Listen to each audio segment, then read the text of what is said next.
On October 18, 2012, Cloud Imperium Games announced a Kickstarter campaign for a bold new project.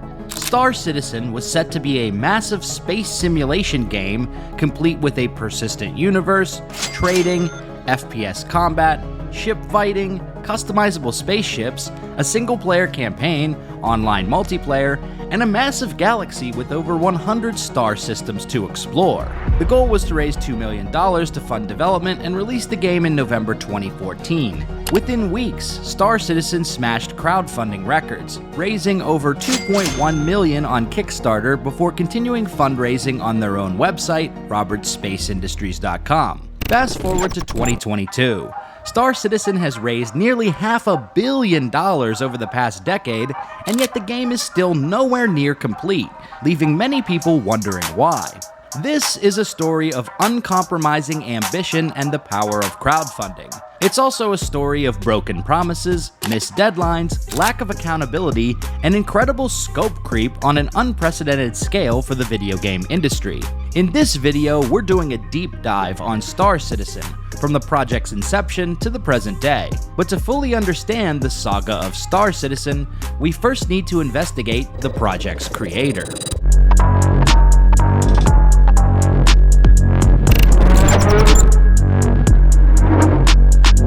Austin, Texas, late 1980s. A young Chris Roberts strolls into the offices of Origin Systems and pitches his idea for an ambitious space simulator game. The day Chris Roberts came in to pitch Wing Commander was one I will never forget, recalled colleague Richard Garriott. It was obvious to all who saw it that this was a winning formula. It was obvious that Chris was a true visionary. Released in September 1990, Wing Commander would go on to be a smashing success, selling nearly 300,000 copies by February 1995. This cemented Chris Roberts' reputation as a rock star in the gaming industry. Wing Commander's success also caught the eye of Electronic Arts, who purchased Origin Systems in 1992.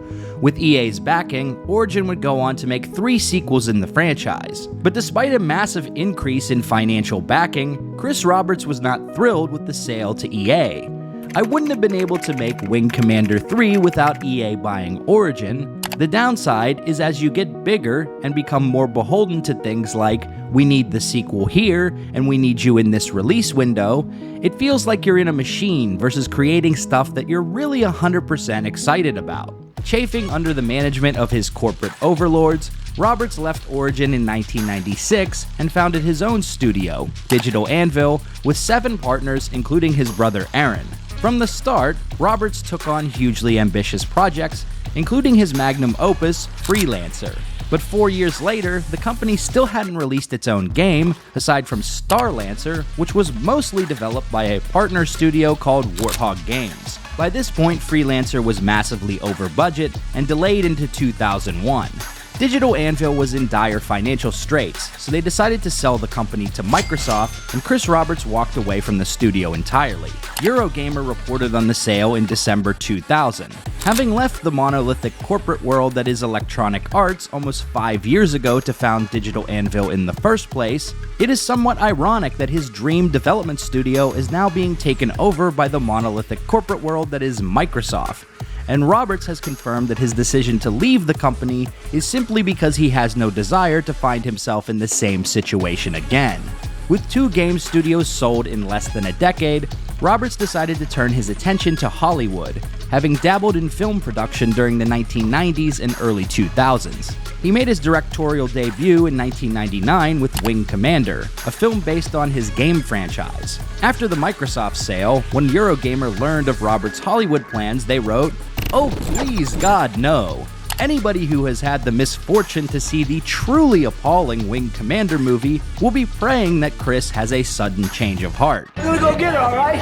I'm gonna go get her. You are not, no, you are not going out there. Get away from me, you son of a bitch. Hey, you are not going out there.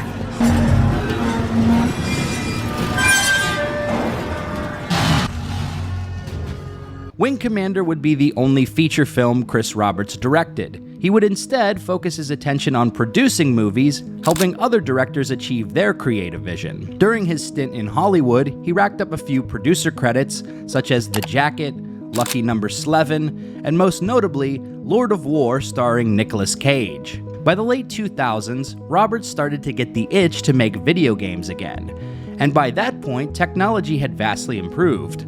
It was time to reignite his dream of developing the ultimate space simulation game. But Roberts didn't just want to walk back into a corporate studio environment. The suits would just kill his vibes, man. But with the rise of independent game publishing, maybe he wouldn't have to. Chris Roberts decided it was time to make his pitch directly to the people.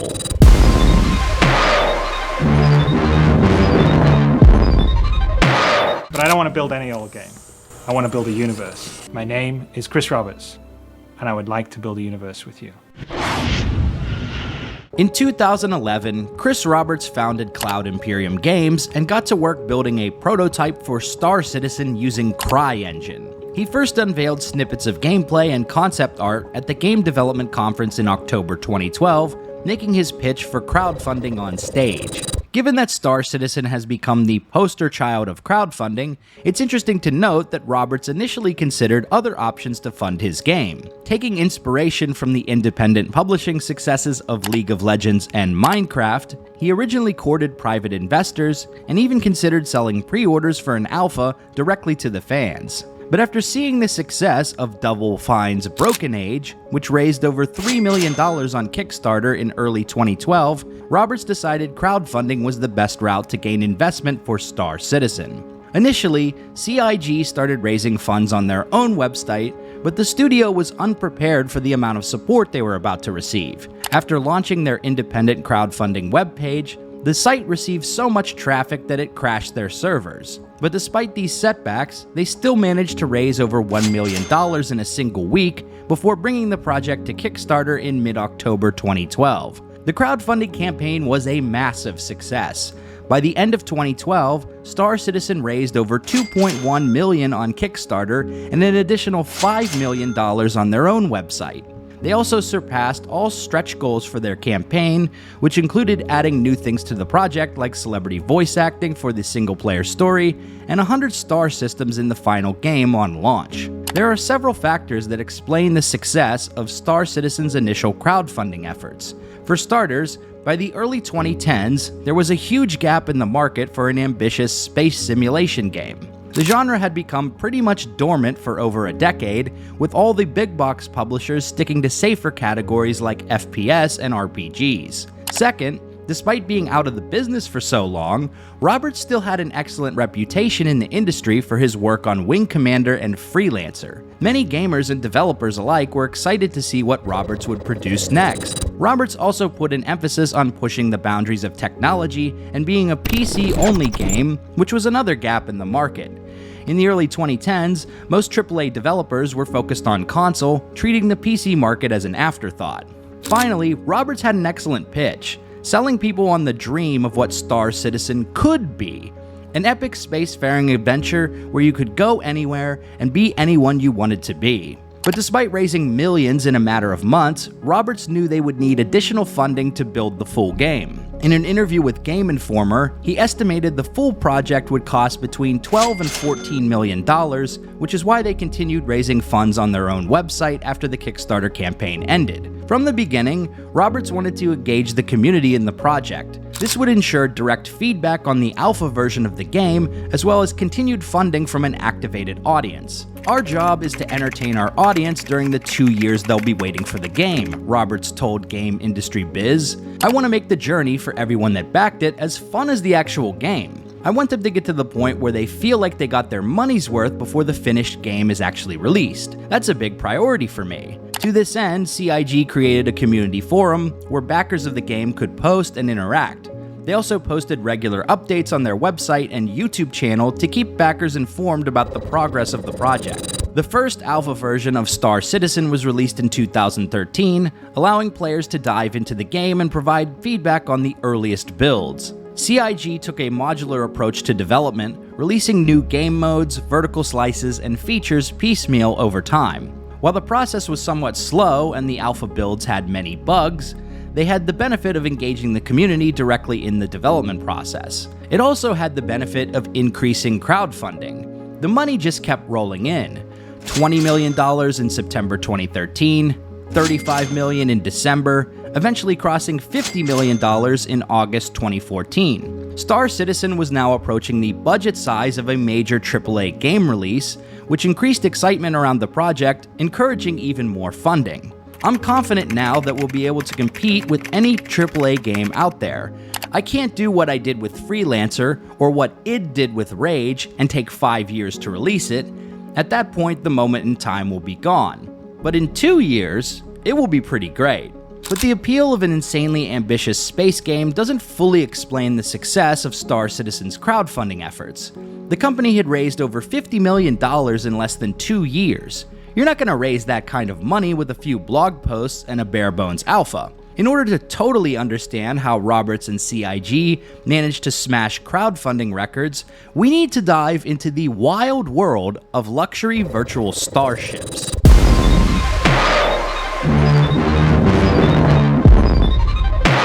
So how much could a virtual ship in an unfinished space game possibly cost? $20, maybe $30? $1,100! Holy shit!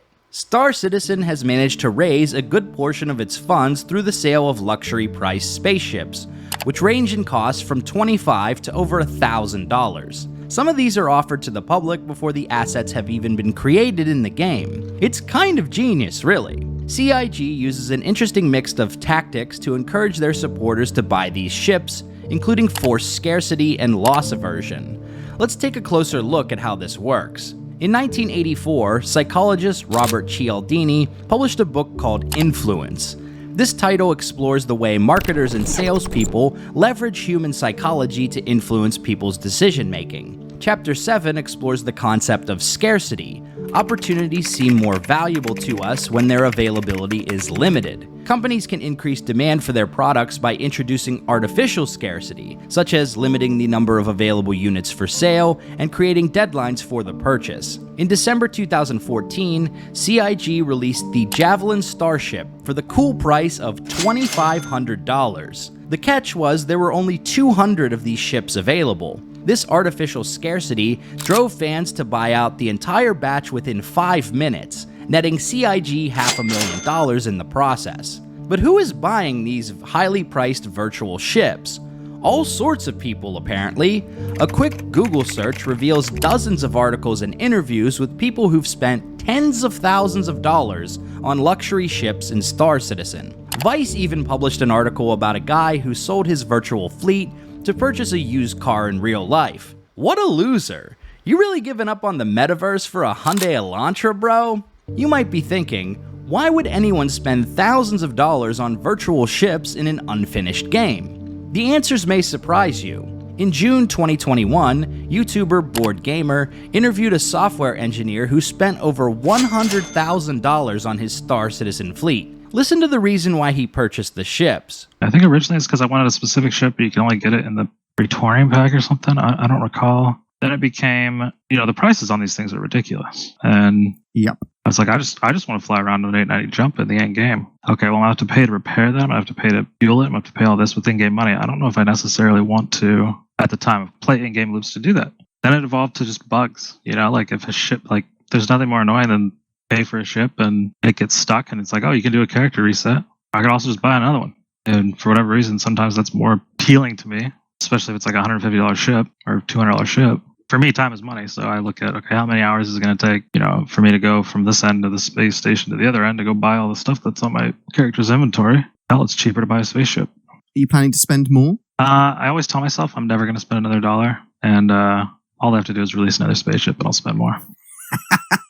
But Roberts isn't just selling his fans cool virtual ships, he's also selling them a dream. They're not just buying expensive cruisers, they're supporting development on what could be the greatest space game ever made, if they just open up their wallets a bit wider. In November 2015, PC Gamer published an interview with a fan who spent over $30,000 on virtual ships in Star Citizen. This guy, who also happens to be a software engineer, emphasized that the main reason he bought ships was to support the creation of his dream game. He'd purchased nearly every ship in the game, including the Completionist package, which costs $15,000. So if I think about, I've helped create a project that I think is going to be game-changing for the next decade, I'm okay with that. I know that I'm going to spend more. Roberts has repeatedly defended CIG's practice of selling these spaceships, including their hefty price tags. He says that people don't have to buy them to enjoy the game, but if they do, these funds help support the game's development. While there were a few eyebrow raises from media outlets over Star Citizen's monetization practices, overall most of the press was positive about the game in the first 2 years of the project. The studio continued to build on the alpha version of the game with piecemeal modules, and the funds kept rolling in, surpassing $50 million by fall 2014. Roberts had managed to build a strong community of paying backers eager for Star Citizen. In March 2013, Roberts told Game Informer that Cloud Imperium Games had 26 full-time employees. By September of the following year, that number had grown to 270 employees working in 5 different locations. To put this into context, this is almost triple the size of the team that developed Skyrim. So you'd think with all the resources and people that CIG had accumulated, they'd be able to deliver the game on time, right? Well, no. And as the initial November 2014 release window came and went, the backers of Star Citizen started asking, "Dude, where's my game?"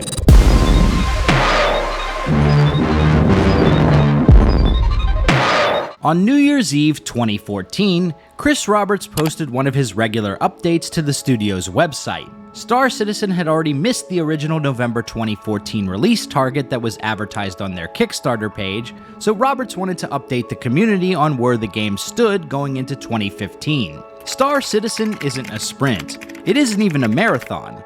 There is no final finish line the way you would have with a traditional retail game. Star Citizen is a way of life for as long as the community is engaged by it. Or, in Silas Corner's words, dare to challenge the expectation of what has come before, to embrace the unique, to put everything on the line. Only when you risk everything can we discover something truly special. Translation, we're not shipping the fucking game yet. 2015 is the year when Cloud Imperium Games started to face massive criticism for their handling of the Star Citizen project. While backers had been patient for the first 2 years CIG worked on the game, when the company missed their initial release window, people started asking questions. Stretch goals were a major part of CIG's initial crowdfunding efforts. As they reached new tiers of funding, they continued to add new features to their development roadmap. At first glance, this was good. More money meant that the studio could improve the game and make it even more ambitious. The problem was that Roberts seemed to endlessly add new ideas to Star Citizen.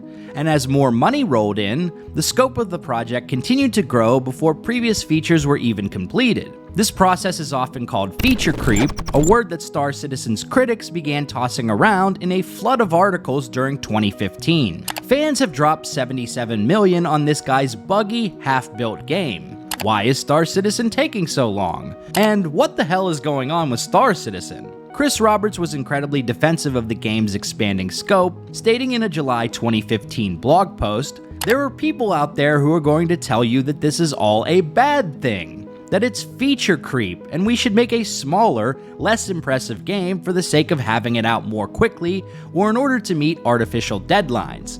Now I'll answer those claims in one word: bullshit. While conducting research for this video, there is a trend I noticed here. Roberts and CIG often do not respond to criticism gracefully. When rival game developer Derek Smart encouraged Star Citizen backers to ask for refunds, Roberts said, "Derek Smart couldn't make a good game with $200 million, so I don't think his opinion matters." And when The Escapist published a series of articles critical of CIG's internal HR practices and financial management, the studio threatened to sue them if they didn't issue a retraction. While many fans were happy that CIG could expand on the vision of Star Citizen, some backers just wanted their money back. In an August 2015 report, Polygon cited, "Much of the consumer dissatisfaction stems from how little of the promised game has so far been released, and how often various modules have been delayed." But despite this mounting criticism, Chris Roberts stuck to his guns. When Star Citizen and Squadron 42 are out there, I think the game will speak for itself. The noise we're dealing with now will not be there. Star Citizen was delayed until late 2016, and while there was a lot of criticism of the game's slow progress, the funding kept rolling in, reaching $100 million by December 2015. But missed deadlines and bumpy development would continue to plague the studio into 2016 and 17. The first-person shooter campaign, Star Marine, was delayed. Squadron 42, the single-player campaign, was delayed as well.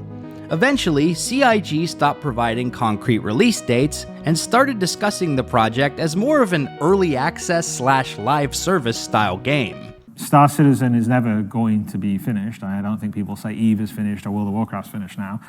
Star Citizen will go on, that universe will go on as long as anyone's out there wanting to play in it, which I'm hoping will be for a long time. And what we're doing with Star Citizen is we're sort of working on the game, adding features for an incredibly ambitious design. I don't think there's any other game that's trying to do as much as we're trying to do. So, degree of difficulty 11, not 10. But why was development taking so long? In order to understand that, we need to peek behind the scenes at some of the technical challenges CIG was facing.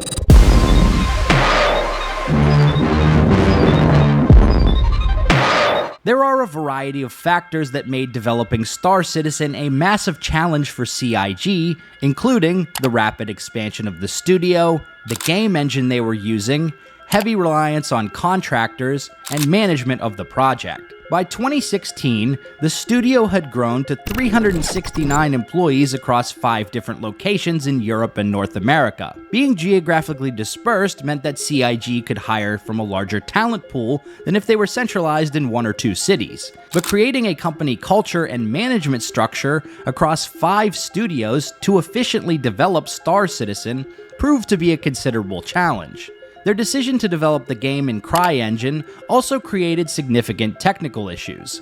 CryEngine was one of the most technologically advanced game engines available at the time, especially for graphical fidelity. But it had been developed primarily for first-person shooters like Crysis, not massive online games. CIG had to make a lot of custom changes to the engine to suit the needs of their game, such as converting from 32 to 64-bit. CryEngine was also not widely used in the industry outside of Crytek. It was poorly documented, and it proved difficult for CIG to hire developers who knew the engine well.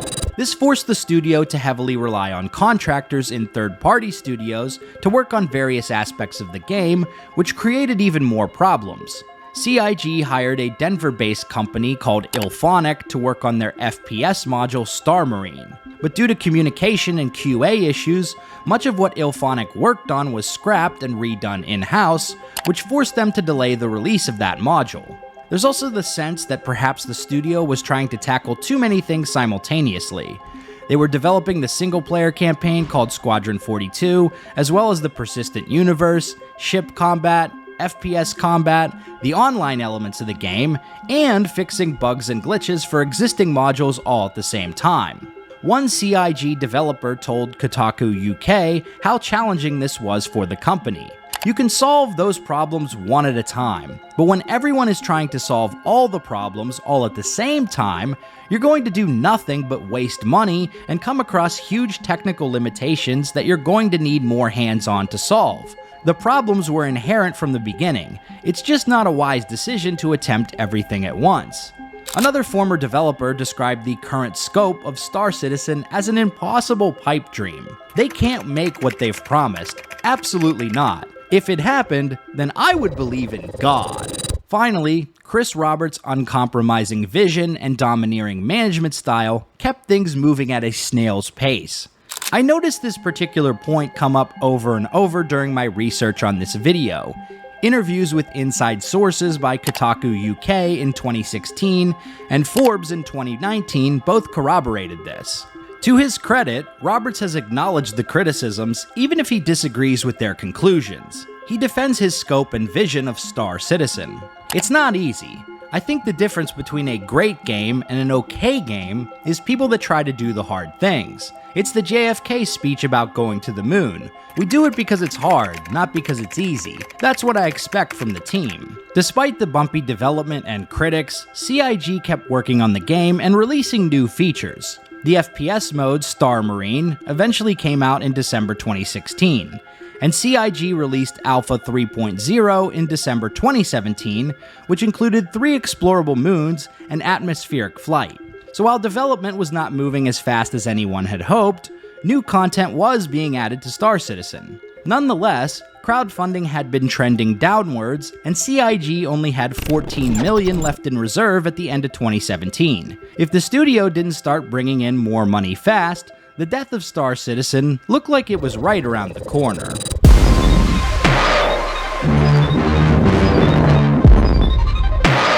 More than 5 years after the launch of Star Citizen's Kickstarter campaign, Cloud Imperium Games had become a colossal operation. The scope of the game had grown massively, and the company was burning through cash at a rapid clip. One former developer said, "I think Chris Roberts got too much money too fast, that he wasn't held accountable for his words, actions, or things he was supposed to deliver, and he turned the project into a runaway idea."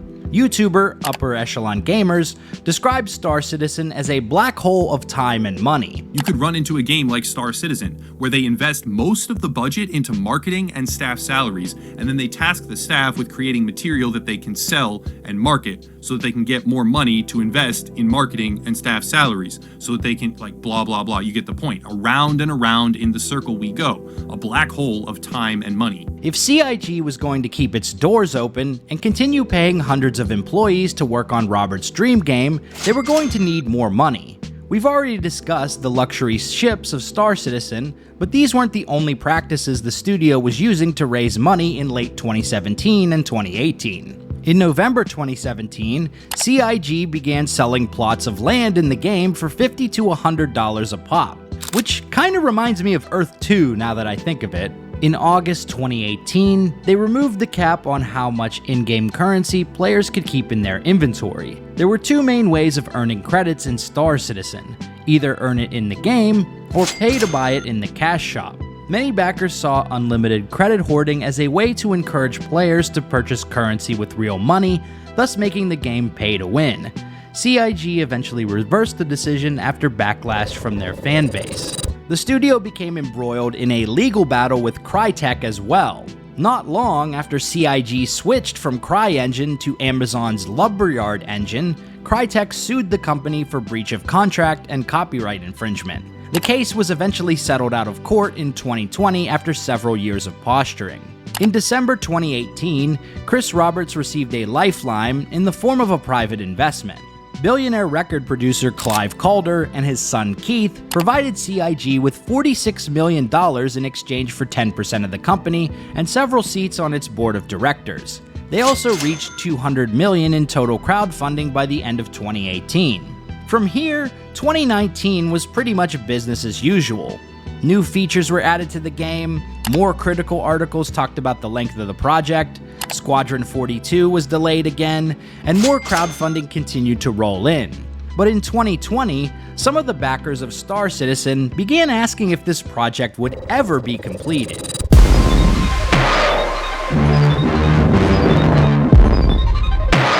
Let's dig a little bit deeper on Star Citizen's single-player campaign called Squadron 42. It was originally proposed as part of the Kickstarter pitch back in 2012. CIG hired a number of big-name actors like Mark Hamill, Gary Oldman, and Gillian Anderson. They also built a mocap studio to create cinematics.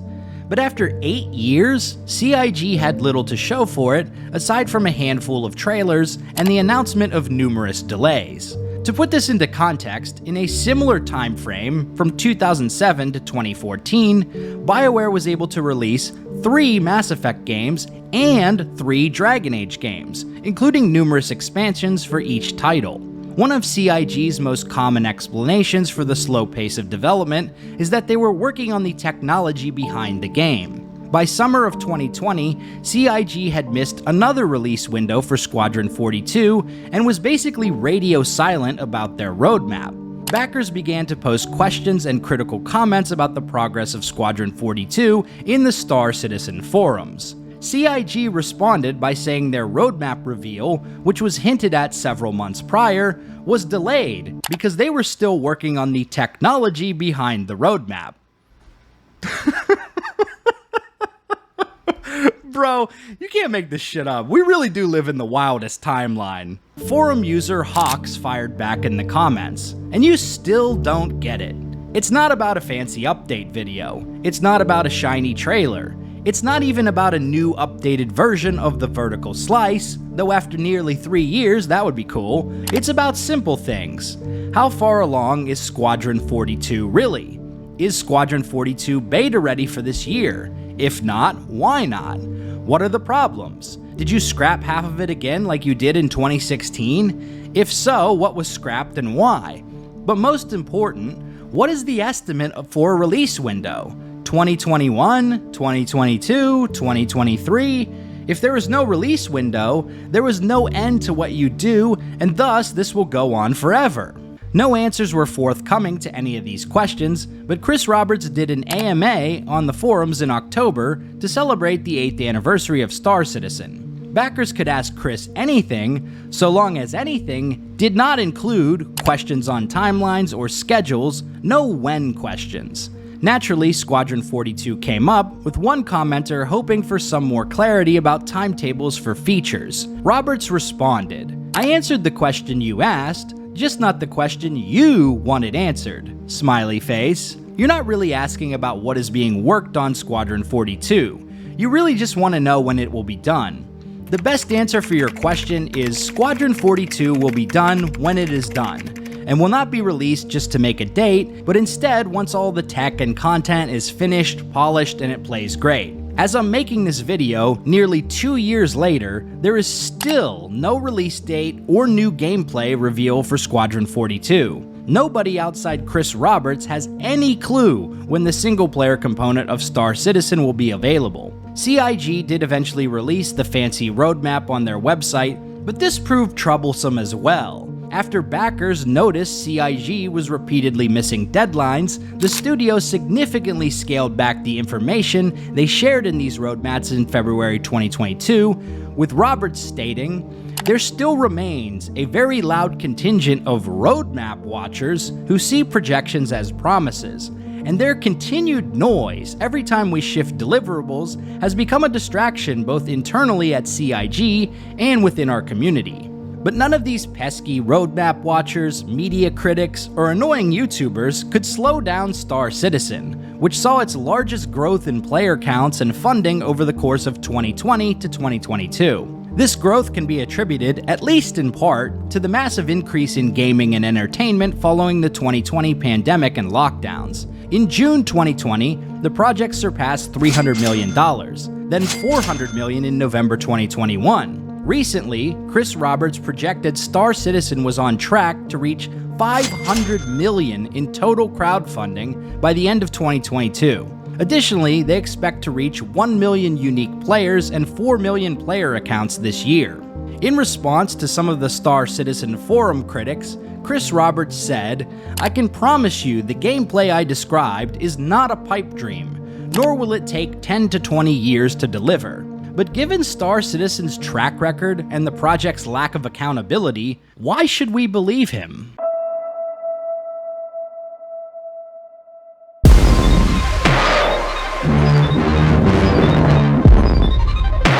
Star Citizen is truly a game like no other. The dream of a massive space simulation crafted by an uncompromising visionary and fueled directly by the fans. Over 10 years in development, and $500 million are invested in this project with no end in sight.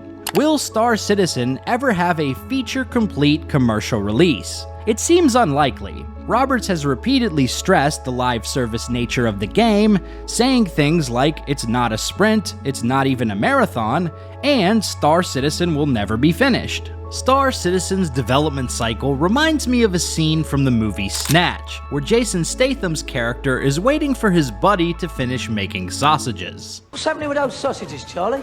Coming in, Sturkis. What's happening with them sausages, Charlie? 5 minutes, Sturkis.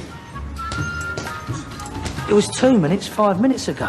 Star Citizen will most likely remain in a permanent early access state so long as Cloud Imperium Games can continue generating the funds necessary to support the project. Honestly, what incentive do they have to fully release the game at this point?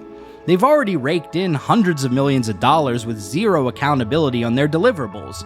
Why would they do anything differently now?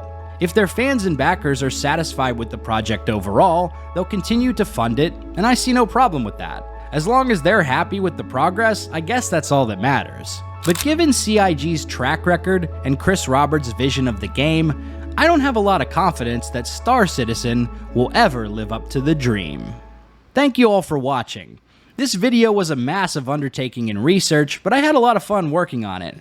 So if you enjoyed it, be sure to leave a like and subscribe to Big Dan Gaming. I'd love to hear your thoughts on Star Citizen as well.